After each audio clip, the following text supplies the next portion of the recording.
শীতকাল আর পিঠে হবে না এমন কি হতে পারে? তাই আজ শেয়ার করছি সিদ্ধ পিঠে। যদিও অনেক দিন তোমাদের সাথে কোনো রেসিপি আমি শেয়ার করতে পারিনি, শরীরটা ভীষণই খারাপ ছিল, জ্বর, সর্দি, কাশি, কথা বলতে পারছিলাম না। তো যাই হোক, আজকে চলে এসেছি নতুন রেসিপি নিয়ে। প্রথমেই কোরানো নারকেলটাকে একটু কড়াইয়ের মধ্যে নেড়ে দিয়ে দিচ্ছি গুড়। প্রথমেই স্টাফিংটাকে আগে রেডি করে নেব। গুড়টা দিয়ে গুড়টা নরম হয়ে এলে নারকেলের সাথে ভালো করে মিশিয়ে একটু কড়া পাক করেই পুরটা তৈরি করে নিলাম। এরপর একটা জায়গায় আমি একটু গরম জল করে নিচ্ছি। আর যেহেতু সিদ্ধ পিঠে করছি তাই সিদ্ধ চালের গুঁড়ি দিয়েই করতে হবে। দিয়ে দিচ্ছি সামান্য একটু লবণ। আর এবার এই চালের আটাটা মানে সিদ্ধ চালের গুঁড়োটা অল্প অল্প করে জল দিয়ে আমি মেখে নেব। সিদ্ধ চালের গুঁড়ি তোমরা যে কোনো চালের দোকানে বা গ্রসারির দোকানেও প্যাকেটজাত কিনতে পাবে, তবে সেখানের থেকে যদি ভাঙিয়ে আনা যায় সেটা বেশি ভালো হয়। আর এখানে গরম জল দিয়ে আমি এটাকে পুরোটা মেখে নিয়েছি। এবার ছোট ছোট একটু করে নই কেটে নিচ্ছি। প্রথমে আমি একবার বানিয়ে দেখিয়ে দিচ্ছি। আর এখানে আমি পুরোটাই একদম ট্র্যাডিশনাল যে সিদ্ধ পিঠে সেরকমভাবেই দেখাচ্ছি। এবার এর মধ্যে দিয়ে দেবো নারকেলের করে রাখা পুরটা।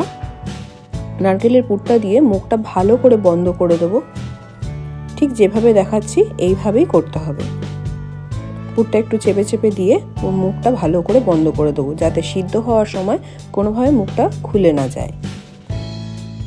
মুখটা যত ভালো করে বন্ধ করবে পিঠেটা কিন্তু ততটাই সুন্দর হবে, ঠিক যেভাবে আমি দেখিয়ে দিচ্ছি। আর এখানে চলে এসছে আমার হাজব্যান্ড। ও আমার হেল্পিং হ্যান্ড হিসেবে খুবই ভালো এই কাজটা করে। এই পিঠেগুলো বানানোতে ওর ক্রেডিট সব থেকে বেশি। তোমরা দেখতেই পাবে, আমার থেকেও খুব ভালো বানাতে পারে ও, ভীষণ সুন্দর বানায়। আর দেখতেও পিঠেগুলো সত্যি ভীষণ সুন্দর হয়। তো তোমরা দেখো।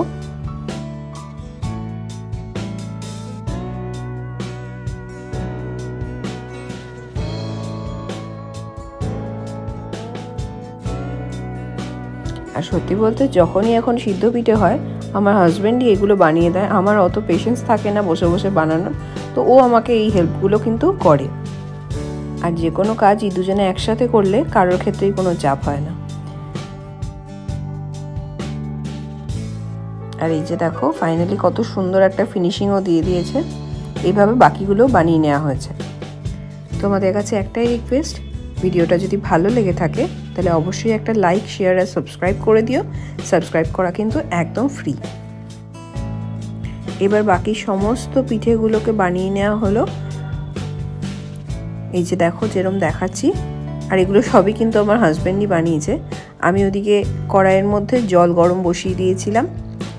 জলটা একটু গরম হতে শুরু করলে এরকম আমি একটা ফুটো ফুটো থালা নিয়ে নিয়েছি, যেটাকে ওই ঝাঁঝরি থালা বা বাটিও থাকলে হবে। তো এর মধ্যে আমি সমস্ত পিঠেগুলোকেও দিয়ে দিচ্ছি। তোমাদের কাছে যদি স্টিম দেওয়ার মতন ইউটেন্সিল থাকে সেরকমও ব্যবহার করতে পারো, যে যার নিজের সুবিধার মতন করা যায়। তো আমার কাছে এটা ছিল বলে আমি এটা দিয়েই করেছি। সমস্ত পিঠেগুলো আমি এর মধ্যে দিয়ে দিয়েছি আর তলায় জলটা আস্তে আস্তে গরম হচ্ছে। এবার এটা আমি একটা ঢাকনা দিয়ে ঢাকা দিয়ে দিচ্ছি। একদম ঘড়ি ধরে 15 থেকে 20 মিনিট এটা আমি ঢাকা দিয়ে রাখলাম। আর হ্যাঁ, এই পিঠেটা সার্ভ করতে গেলে পাটালি গুড় কিন্তু দরকার। ফিরে আসছি ঠিক 20 মিনিট পর। আর 20 মিনিট পর দেখো, বুঝতেই পারছো পিঠেগুলো সিদ্ধ হয়ে গেছে।